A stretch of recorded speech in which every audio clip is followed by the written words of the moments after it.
We make trading way more difficult and overcomplicated than what it actually needs to be. And the reason that we're doing this is because we're chasing guarantees, we're chasing certainties, we need to win every single move in the market, we don't know how to take a loss, all that stuff. And the best way to overcome this is to have systems in place so that you know what you're doing and, more importantly, why you're actually even doing it to begin with. And it all starts before you even take a trade. It's a pre trade checklist. You can tweak this or make your own, but it's important to have this so that you can check off everything before you even look at taking a move. And what I do, the first thing is I look at the market structure, because market structure is king. Every strategy is based around market structure. The first thing I want to look at is which way the market's moving. Is it moving up, down, or sideways? Because whatever way it's going, I'm going to favor longs in an uptrend, shorts in a downtrend, and so forth. Because the trend is your friend until it isn't. There's no point trying to predict the bottom or predict the top. It's just going to cost you money. Just trade with what the market is telling you. After I do that, I'm marking my key support and resistance zones on the daily and the weekly timeframes, not the 5 minute, not the 10 minute. They don't get respected as much. I'm using the higher timeframes, and I'm using zones, areas of interest, not lines. I'm using zones where most of the price action is. I'm looking at the swing highs and the swing lows, not choppy sideways action. After this, based on which way the market is going and where my zones are, I'm pre-planning my trades. The reason why I pre-plan my trades is because how many times has price entered into your support zone, or your system has said, yes, this is where you need to buy or you need to sell, and you haven't been able to buy. You haven't been able to sell because you're that paralyzed with fear, and all the what ifs start creeping in. What if this is wrong? What if this doesn't work out? And you literally can't enter. That way, if you've pre planned everything, you take the second guessing out of it. You've already done all the hard work in a non stressful environment. Because if you're not stressed, how much easier is it to sit on the charts and go, okay, well, if price gets here, I'd buy here and put my stop loss there and my take profit there? Like, there's no pressure. There's no risk involved because price isn't there. Your brain isn't trying to protect yourself from loss. So pre-planning it is such a powerful thing to do when it comes to trading. It just takes out all the second guessing. And then that way all the hard work's done. You can just set a limit order if you want. Or if you need a little bit of a confluence or a reaction, you already know where your entry is, you already know where your stop loss is, and you already know where your take profit is. Like, the hard work has been done. After I've done all of this, I'll set alerts. So I'll set an alert just before resistance and just before support. That way, I'm not looking at the charts all day. I'm not sitting there trying to convince myself to take this move because this is the last move the market's ever going to give me, sorry. Or I'm not sitting there going, "Oh, what if price doesn't get to my zone? Maybe I should just enter here in case it runs without me." It eliminates that. So, like, before I've even entered, I'm just eliminating all the things that are going to put me in a bad situation that I don't want to be in. Once I've done all this, it's journal time. Like, journal everything. And it's not just about journaling your trade entry, like your setup. It's about journaling your thoughts and your emotions, how you're feeling in that moment. Like, why are you taking this trade?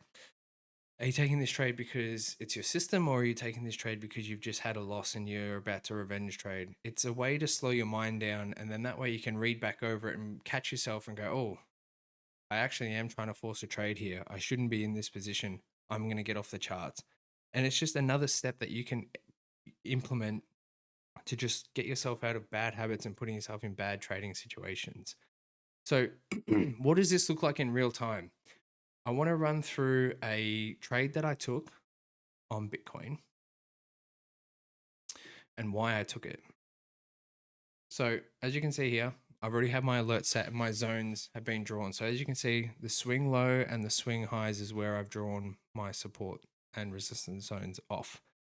You don't need to draw zones through the middle here. They're too choppy. If price is slicing through it multiple times, it's not a zone. So this wouldn't be a zone. As you can see, prices slice through, slice through, slice through, slice through. I took a short position up here. And the reason why I took a short position is because step one, I had a look at market structure. Was the market moving up, sideways, or down? In this case, market was ranging. It was moving sideways. So from July to October, price had been moving sideways in this range. I did have a few long positions set here, but as you can see, price never made it there. The reason why I took this short position is because price is in a range, it's moving sideways. Previously, 2 times it has respected this zone and rejected and moved away. That is key for me to say, okay, this is a solid zone. This is a good place to look for look for a short position.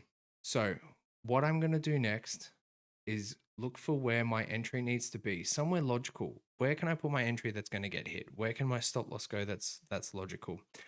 For me, let me just get it up. As you can see here, I'll have a look previously. So, okay, price reacted here, and you can see it sort of reacted here. This is probably a pretty good spot to enter. So I entered around here, and I usually go for a 2-to-1 or a 3-to-1 based off how much room the market's got. So if the market's a bit tighter, obviously a 2-to-1, but if it's got a bit of room to go, then you can aim for a bigger target.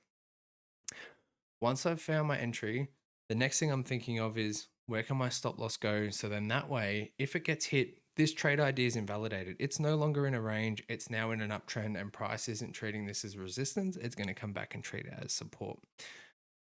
Logically, without over risking too much, if price came up to here outside of the zone, it would indicate that when it came back, it would now be as support, and the trend is now broken and it's now in an uptrend.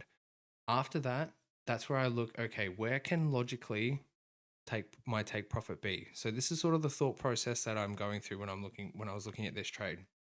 I found my entry and I found my stop loss. These things are the most important things. Your stop loss is the most important thing because it's about managing risk, not about managing profits and trying to make money. It's about how much capital and how much risk you can manage. As I said, I go for sort of a 2-to-1. Based off this, 2-to-1, and I risk the same amount every single time. So here is the trade. Very, very simple. It's not over the top. I'm not trying to, go for these really, really crazy, take profits or anything like that. So give or take, it might be a little bit off, but this is roughly sort of what the trade looked like. And you might say, oh, but look how much more room there had to go. Like, you don't need to try to catch the whole move. Like, if you can get a good chunk, that's good enough for me. Like, I'm not saying, oh, I need to catch the whole entire move. And then 9 times out of 10, you take profits too far. It comes down, it turns around, and then it goes in the red and it hits your stop loss, and then you lose.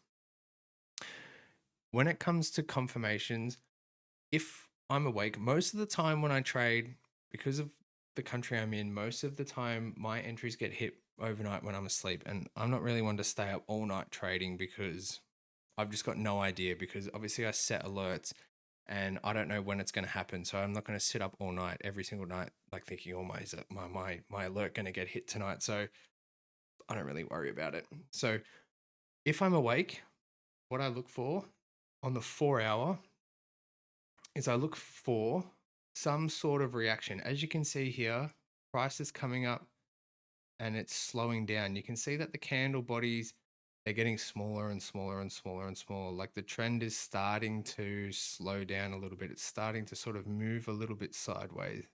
This is giving me indication that the level is being respected. So number 1, price is moving sideways. Number 2, it's at a resistance zone. Number 3, it's starting to slow down. And you can see here, these wicks, it's trying to push up. Sellers are pushing down. Push up, sellers are pushing down. Candles are getting a little bit tighter. It's showing an indication that the level's going to hold. If I'm awake, that's good enough for me. That's all I need. What more can you ask for? Because the moment you start asking for more and the moment you need more, the harder it's going to be to enter, because you're going to be looking at, price needs to come back down here and then break up and then do a kick flip or whatever crazy stuff that you want to add to the charts and make it so much more difficult for yourself. But that's it. But realistically, 9 times out of 10, my trades execute and I am not awake for it.